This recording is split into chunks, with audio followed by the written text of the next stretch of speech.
The story of Elwood Curtis in Nickel Boys is one that is all too familiar in both movie and history.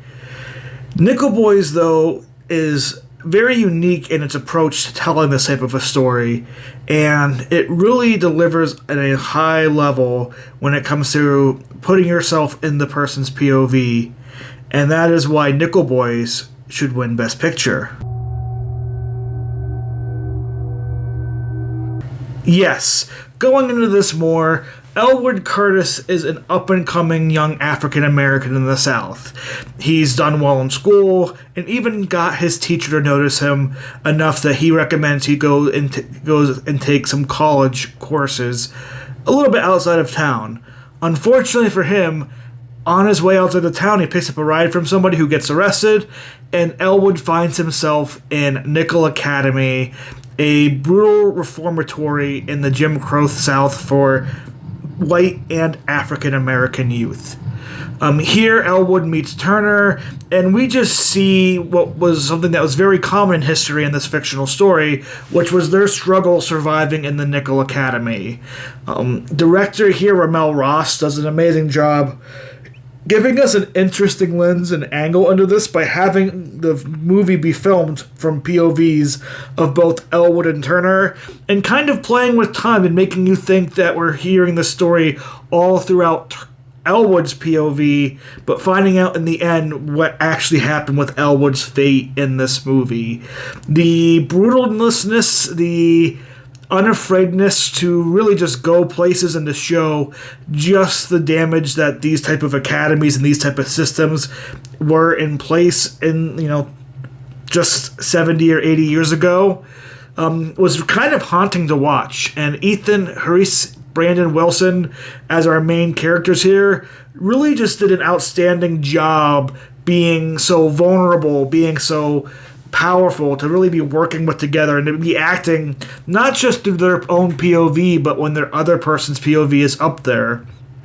I really think Ramel Ross and the cinematography in this movie done by Joe Mofrey is just outstanding work, and really I think gives you a lens and gives you a interesting feel into what this may be like. It goes beyond being just a regular style movie telling this very normal tale, but really forces you as the viewer to put yourself in their shoes and live in their shoes.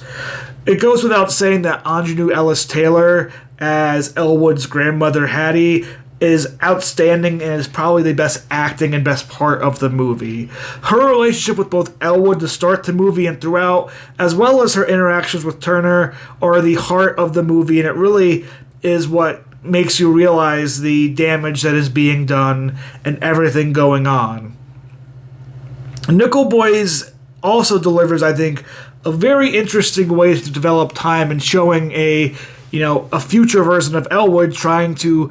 give out information, track down former Nickel Academy members that he was there with to try to expose what happened there, to kind of get over that trauma that he had as a child. And through this, we kind of learn that the Elwood we think has survived, the Elwood we thought might be the Elwood we started the movie with, actually turns out to be Turner. And the whole entire scene of Elwood and Turner trying to escape after Elwood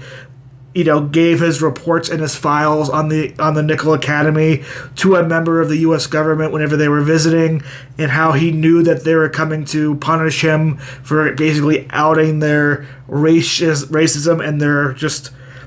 abuse of Academy society here at Nickel. That whole entire scene was so tense, and seeing that Elwood himself ended up passing away after being quite honestly just tortured to not be able to handle that type of physical movement afterwards was heartbreaking. Seeing Turner return to Hattie to let her know what happened to her grandson, and seeing him take up Elwood's name as a memory, again, was a great full circle reason why the screenplay works so well. This movie is deep, this movie is hard, this movie is not for the faint of heart. But if you give Nickel Boys your open attention, if you put yourself into the story, into what the world was like, and you understand what things that have happened, I think there's a lot you can get out of this movie, and it's something that very much deserves winning Best Picture at the Oscars if the Academy chooses to vote that way next week.